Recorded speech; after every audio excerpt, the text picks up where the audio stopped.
일상 속 소소한 행복을 전해드리는 소소공방입니다. 백제의 왕도 충남 공주와 부여에서 2023 대백제전이 2주간의 대장정을 마치고 지난 월요일 그 막을 내렸습니다. 무엇보다도 이 무령왕의 서거 1500년을 맞아서 그 어느 해보다 뜻깊은 해이기도 했었는데요.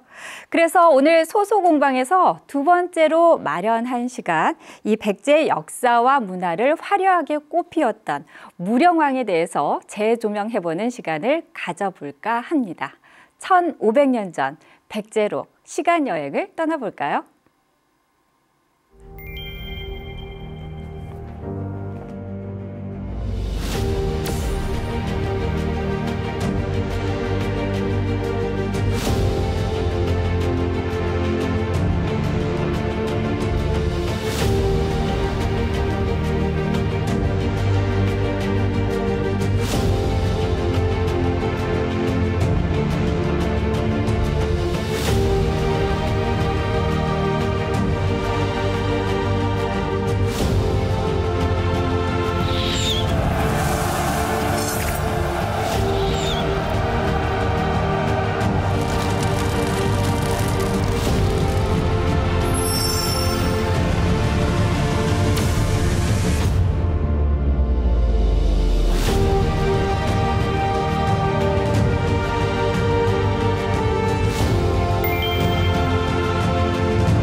네, 저희가 화면에서도 잠깐 봤지만 이 화려한 백제 문화의 꽃을 피운 무령왕에 대해서 오늘 자세히 이야기 나눠볼까 하는데요.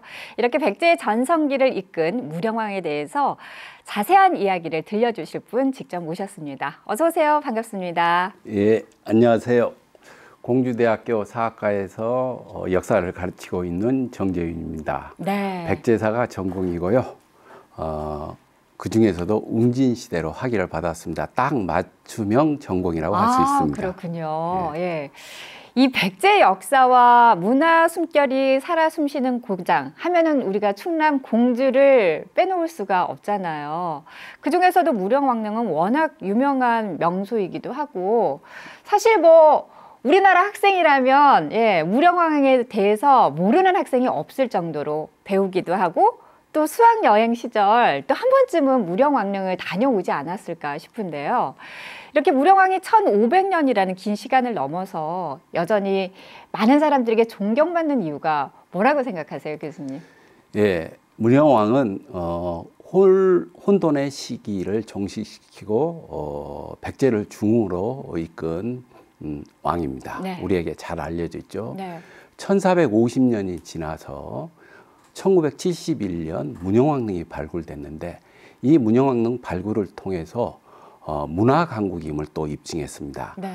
살아생전에 그리고 죽어서도 백제를 두 번이나 강국으로 만든 인물이라는 점에서 주목됩니다. 네.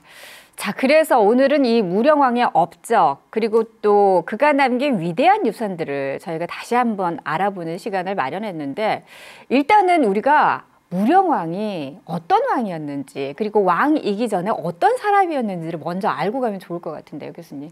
예, 무령왕은 동성왕이 이 시해라는 시해를 당하는 정변을 통해서 집권한 왕입니다. 네.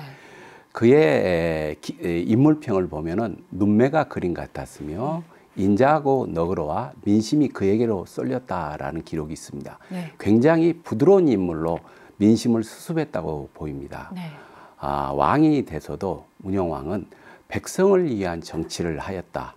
그리고 실제로 이 백성들을 안정시켜 백제를 중흥으로 이끈 왕입니다. 네.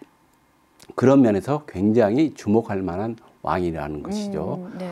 동성왕은 무력에 의존한 이 권력 강화, 왕권 강화에 힘썼는데, 무령왕은 동생의 실패를 거울 삼아서 네. 백성을 위한, 그리고 신하들과 왕족들과 소통을 하면서 제도적인 차원에서 왕권을 끌었고, 그것이 바탕이 되어서 백제를 중흥으로 이끌었다고 생각이 됩니다. 네. 네, 아주 카리스마 있으면서도 한편으로는 부드럽고, 예, 그리고 백성들을 생각하는 그런 예. 왕이었다라는 말씀이신 것 같은데, 그런데 이 무령왕 하면은 따라 붙는 것이 그 출생의 비밀. 예. 네, 이렇게 얘기를 많이 하잖아요. 이 무령왕 출생과 관련해서 여러 가지 설이 있는데 어떤 설이 있어요? 예, 세 가지 설로 요약이 되는데요. 동성왕의 둘째 아들 설이 있습니다. 네. 삼국사기에 기록이 돼 있는데요. 나이를 계산해 보니까 맞지가 않습니다. 네.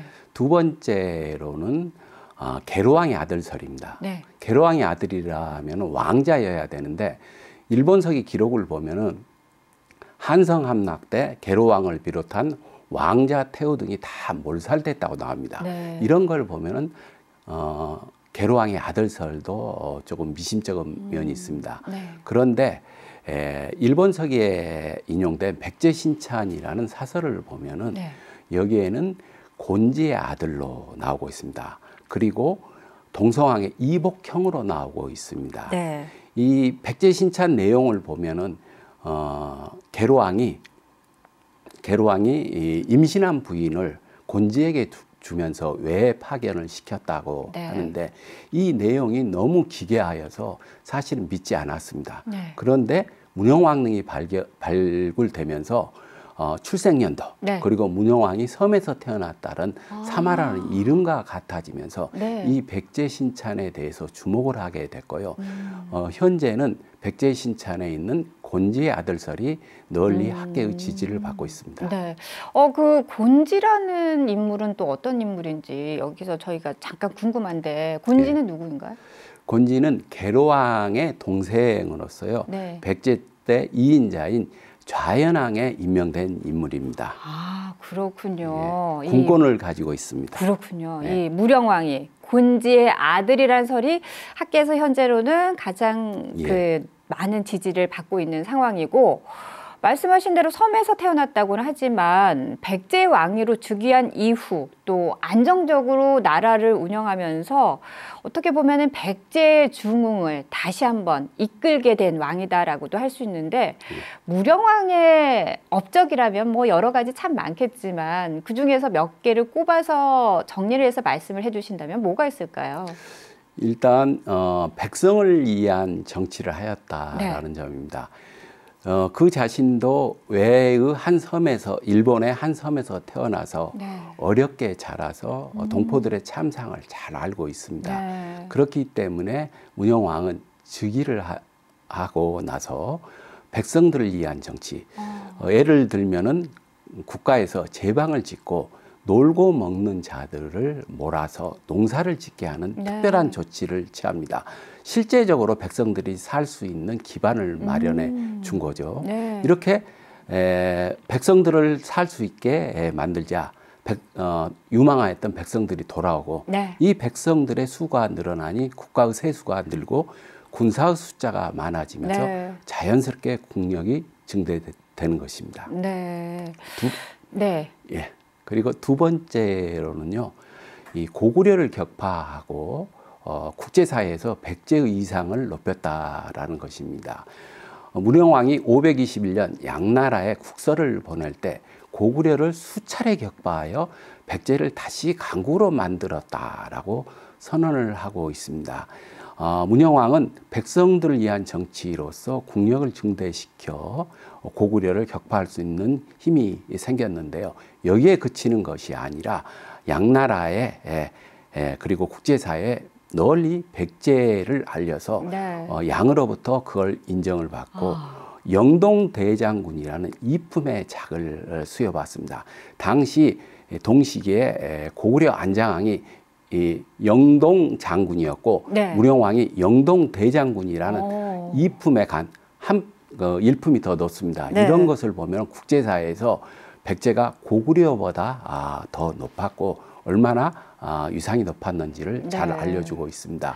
문영왕의 시호가 네. 영동대장군의 영자에서 아. 나왔다는 것을 보면은 네. 얼마나 그 영동대장군이 의미가 있는지 잘 알 수 있습니다. 네. 어떻게 보면은 무너져가던 백제를 재건해서 이 갱위강국으로 다시 한번 강국으로 일어서는데 결정적인 역할을 한 왕이라고도 할 수 있겠는데, 이 무령왕의 업적을 비롯해서 당시 백제 역사가 널리 밝혀지게 된 데에는 이 고고학계, 아주 큰 획을 그은, 뭐 고고학계뿐만 아니라 세계적으로도 아주 큰 획을 그은 사건이 있어서이지 않을까 싶어요. 예, 네. 문영왕릉의 발굴을 들 수가 있는데요. 문영왕릉의 발굴로 백제사 연구가 활성화되고 고고학 발전의 계기가 되었다라는 데 큰 의미가 있겠습니다. 네. 마치 1500년 동안 잠들어 있던 이 거대한 보물 창고가 열렸다고 할 수 있겠습니다. 충청남도 공주에서 백제 25대 무령왕릉이 처음으로 발굴되었습니다. 너비 3.5m, 길이 7m, 돔 형식의 돌벽돌로 된 이 무덤은 백제고분 제6호의 배수구를 받아가 우연히 발견한 것인데, 연도에 놓인 지석에 의해 1445년 전에 묻힌 백제 무령왕의 무덤임이 확인되었습니다.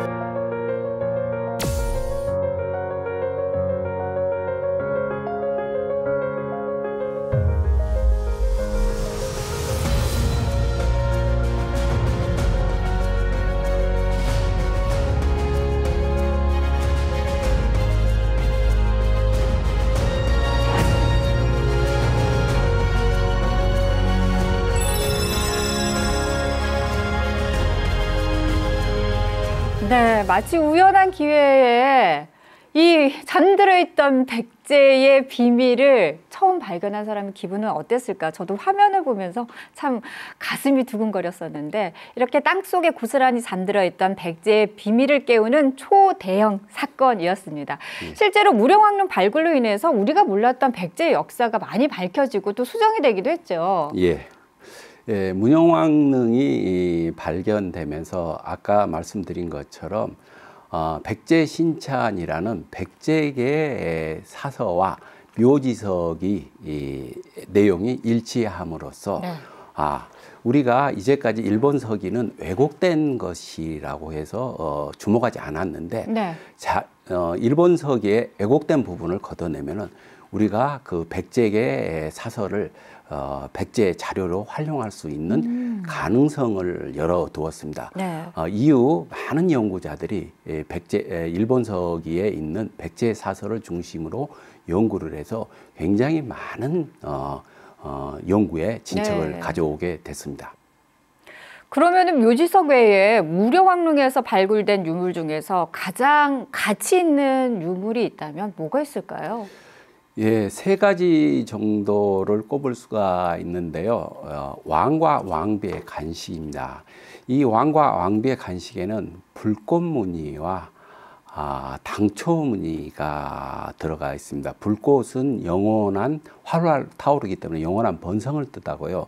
당초무늬, 넝쿨무늬는 배워도 배워도 끊임없이 나오는 생명력을 의미합니다. 바로 끊임없는 백제의 번영을 염원했다라는 네. 것이고요. 두 번째로는 동탁은잔을 들 수가 있겠습니다. 동탁은잔은 이 뚜껑과 몸통, 접시 이 부분에 이 연꽃 무늬와 그리고 신령스러운 동물들이 네. 새겨져 있습니다. 금동대학로가 처음 발견됐었을 때 백제 것이 아니다, 여러 논란이 있었는데 여기에 새겨진 기법 그리고 구도가 일치하기 때문에 금동대학로가 백제 것이라는데 결정적 근거를 제시한 것입니다. 네. 세 번째로는 다리작 은제팔찌입니다. 네. 두 마리 용이 볼륨감 있게 새겨져 있는데요. 경자년의 달이라는 인물이 왕비를 위해서 바쳤다라는 내용이 있습니다. 520년에 살아생전에 왕비를 위해 제작했다라는 점에서 또 의미가 있습니다. 네. 자, 그런데 이렇게 위대한 발견이자 그리고 발굴임에도 불구하고 무령왕릉 발굴과 함께 항상 꼬리표처럼 따라붙는 말이 졸속 발굴이다, 이런 얘기가 있거든요. 이건 어떻게 해서 이렇게 졸속 발굴을 하게 된 건가요? 사실 발굴 당시 상황을 보면은 많은 인파가 몰려들고요. 네. 비가 억수같이 쏟아져 내렸습니다. 더욱이 발굴단이 급히 구성이 됐습니다. 네. 여러 가지 상황을 고려를 하면은 요갈 만한 졸속 발굴이다라고 이야기는 하기가 힘듭니다. 다만 아쉬운 것은 이 도면과 자료가 부족하다라는데 아쉬움이 남습니다. 네, 이 하루 만에 발굴이 되면서 급하게 발굴되다 보니까 기록을 제대로 못 남긴 것이 가장 아쉽다라는 그렇죠. 말씀이신 것 같은데, 자, 이 오늘 백제중흥 군주 무령왕에 대한 흥미로운 이야기들 많이 전해주셨는데요. 마지막으로 시청자 여러분께 전하고 싶은 말씀이 있으시다면 한 말씀 해주시죠. 예, 백제에 대한 질문을 하니 이미지를 물어봤더니 네. 의자왕, 삼천궁녀, 황산벌, 계백 네. 등 다 백제 멸망에 관한 단어만 이야기를 합니다. 그런데 백제를 중흥으로 이끌었던 백제의 가장 전성기의 무령왕과 성왕대는 주목되지 않습니다. 네. 멸망으로 각인된 백제를 문화 강국의 백제로 만들어야 될 필요가 있습니다. 네. 그래서 저는 무령왕 대중서를 2021년에 발간을 했는데요. 이런 것처럼 대중서가 많이 발간되고 또 그걸 바탕으로 해서 드라마, 영화, 웹툰이 제작이 되면서 네. 대중들의 관심이 높아진다면은 다양한 어떤 콘텐츠가 만들어지면서 백제에 대한 관심이 높아질 네. 것이라고 생각이 됩니다. 우리나라에 정말 다양한 역사시대에 관련된 콘텐츠나 영화, 드라마 이런 것들이 참 많이 만들어졌는데, 그러고 보니까 말씀하신 대로 이 백제시대에 관련된 문화 콘텐츠들은 많지 않다라는 걸 저희가 다시 한번 깨닫게 되네요. 말씀처럼 무령왕과 또 백제에 관련돼 있는 다양하고 재미있는 콘텐츠들이 앞으로도 더 많이 만들어져서 이 대중들이 백제 역사와 문화를 좀 더 친근하게 느낄 수 있는 계기가 됐으면 좋겠습니다. 오늘 나와주셔서 고맙습니다. 예, 감사합니다. 오늘 소소공방에서는 백제의 전성기를 이끌었던 무령왕의 생애와 업적을 다시 한번 돌아봤습니다. 이 무령왕릉을 비롯한 백제 역사지구, 우리 곁에 늘 함께하고 있는 소중한 문화유산이죠. 이번 가을 찬찬히 둘러보면서 1500년 전 역사의 향기를 느껴보는 건 어떨까요? 오늘 저희가 준비한 소식은 여기까지입니다. 저희는 다음 이 시간 찾아오겠습니다. 고맙습니다.